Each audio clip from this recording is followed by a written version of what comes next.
All right, in this video, I want to talk to you about a second argument form, an implication rule, a law of logic called Modus Tollens. And like Modus Ponens, Modus Tollens can provide you a really helpful structure for building your own valid arguments or for reconstructing and formalizing the arguments of other philosophers. So here it is. Here's the form. One premise is going to say, if P, then Q. The second premise or another premise, it doesn't really matter which order the premises go in, as long as they're all there. The other premise is going to say, not Q. So it's going to be a denial of the consequent of the conditional. And then the conclusion that validly follows from those premises is not P. The antecedent is not true. So here's a concrete example. The conditional statement says, if it's raining, then the streets are wet. Then you've got another premise which says the streets are not wet. That consequent is false. And then you can conclude from that, therefore it must not be raining. The antecedent must be false. Any argument that has that form is logically valid. Now, don't get Modus Tollens confused with a fallacy that looks a lot like it. The fallacy is called the fallacy of denying the antecedent. And again, this starts off with a premise that looks just like the real thing. If P, then Q. But instead of denying the consequent, the other premise denies the antecedent. It says not P. It's not true that P. And then it tries to draw the conclusion that the consequent is false, that not Q. So here's what that would look like in an example. The conditional is, if it's raining, then the streets are wet. But then the other premise says it's not raining. It's a denial of the antecedent. And then it tries to draw the conclusion that therefore the streets must not be wet. But that doesn't follow necessarily. Can you think of a situation in which it's true that if it's raining, the streets are wet, and it's true that it's not raining, and yet where the streets are in fact wet, where the conclusion turns out to be false? Try to imagine such a scenario. Well, I can imagine one. Imagine that, yeah, sure, if it were raining, the streets would be wet, and it's not raining right now. But guess what? I just hosed down the streets right now, and the streets are wet. So the premises were true, but the conclusion turns out to be false. In other words, this form is not valid. This is the real thing.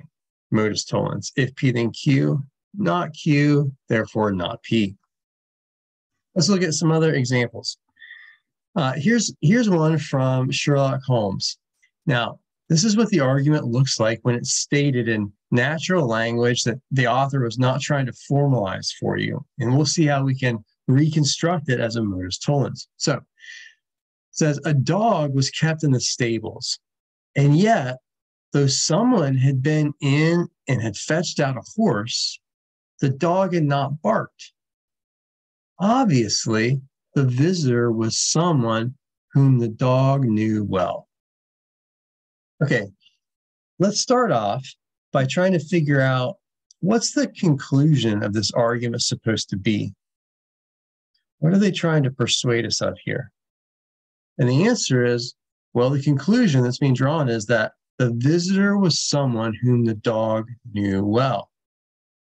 And what's the premise here? Well, here's a statement. The dog was kept in the stables. Someone had come in and the dog had not barked. There's an implicit statement here. So the dog did not bark was one of these premises, and the conclusion was the visitor was not a stranger. Now, there's kind of an implied premise, and that is, if the visitor were a stranger, the dog would have barked. The dog did not bark, we know that. Therefore, the visitor must not have been a stranger.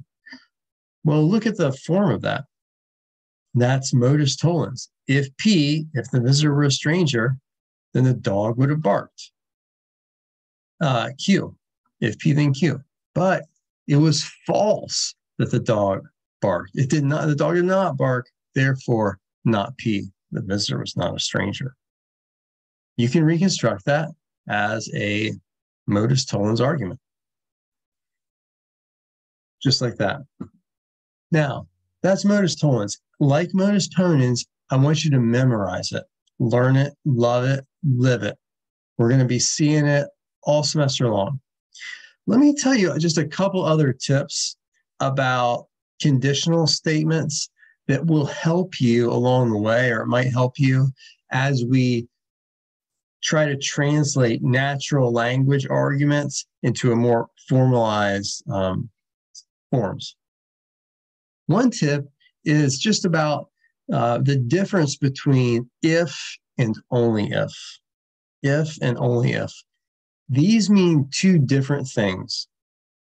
Logically, they have a different force, okay? And we need to be aware of that when we see them in text. So as we've seen, the statement that follows the word if is the antecedent of a conditional. The antecedent of a conditional states a sufficient condition for the truth of the consequent statement.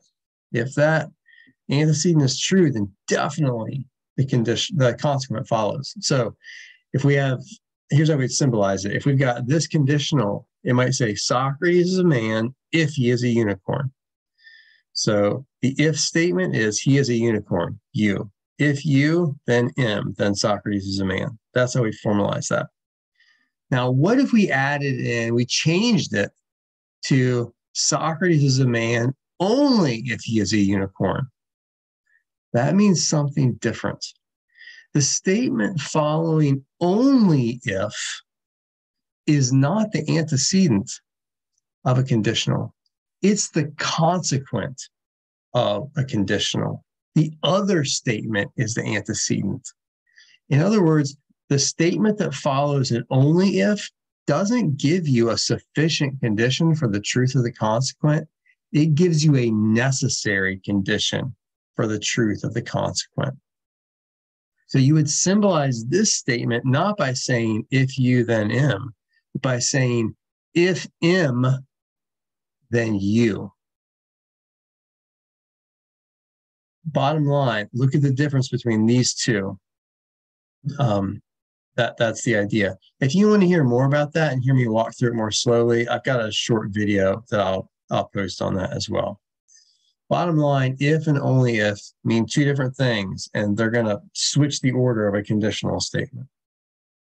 Secondly, a lot of times you're going to see statements and arguments that aren't made in terms of if then, but in terms of all these things are those things, or none of these things are those things. In other words, the premises are going to be stated in terms of universal affirmative statements or universal negative statements. And the reason I point this out is because you can translate those universal statements into conditionals. And then you can apply your modus ponens or modus tollens rules. I do this all the time, and I want you to know what I'm doing. So if you got a statement that says all men are mortal, that is, for our purposes, logically equivalent to saying if something is a man, then it is mortal. And then you can run it as part of a modus ponens or modus tollens. On the other hand, if you've got no cats or dogs, that's equivalent to saying if something is a cat, then it is not a dog. This should say not. Sorry, that's a crucial omission there. It should say this: if something is a cat, then it's not a dog. So again, that could be a useful tool when you are formalizing arguments.